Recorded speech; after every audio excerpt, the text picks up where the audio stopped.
We're asking on our Markets Live question of the day, if we see tariffs slapped on automakers, does that make TLTROs more likely from the ECB? I suppose there's a lot of dots to join up there, but that's suggesting that these tariffs could weaken the European economy to such an extent that the banks will need more support. How likely?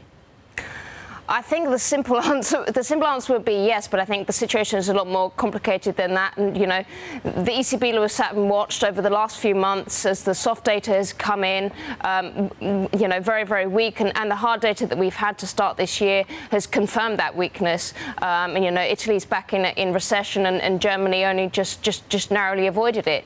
And this is just another dose of bad news that the markets and that the Europeans didn't really need.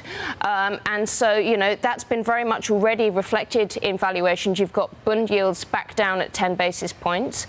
And I think, you know, that we've had comments from various ECB members about various kind of stimulus options that they could kind of reopen and pursue. And I think the first port of call would be the extension of the TLTROs, maybe as soon as in March time. OK, and so we'll look out for comments from ECB board members around the possibility there, because Kure was certainly talking about how they are at least discussing this. You mentioned Germany avoiding recession, and how low do we go on Bund yields is certainly a question that then follows. I've got a chart here that reflects one bank's view, at least. Bund yields to drop to minus 10 basis points by the year end. That's according to estimates from Rabobank. I mean, how weak do you think, or how low do you think the yield on the Bund gets? Well, it's very tempting at the moment, you know, when you've had a steady stream of bad news and more bad news, you know, it's easy to find more reasons to be negative about the outlook. And to be honest, I mean, we're not too far away from negative territory once again. And we've just slashed our year-end Bund yield forecast from 50 basis points down to 20.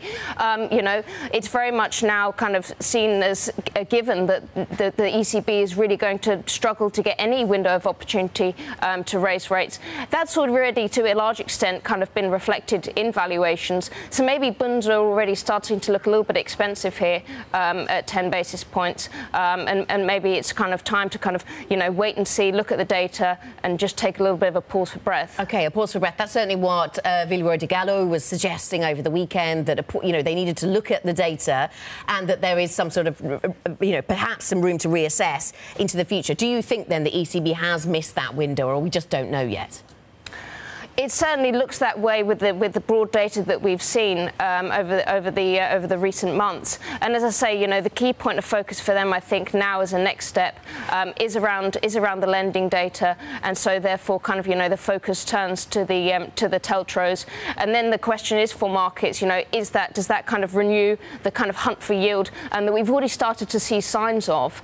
And it's interesting that, you know, the heavy supply that we've had in government bond supply and in covered bonds at the start of this year, and also in credit markets, has been very, very well absorbed. And it feels like, you know, the ECB once again is kind of, you know, you've got that accommodative monetary policy, which has encouraged people to kind of, you know, step out and search for yield.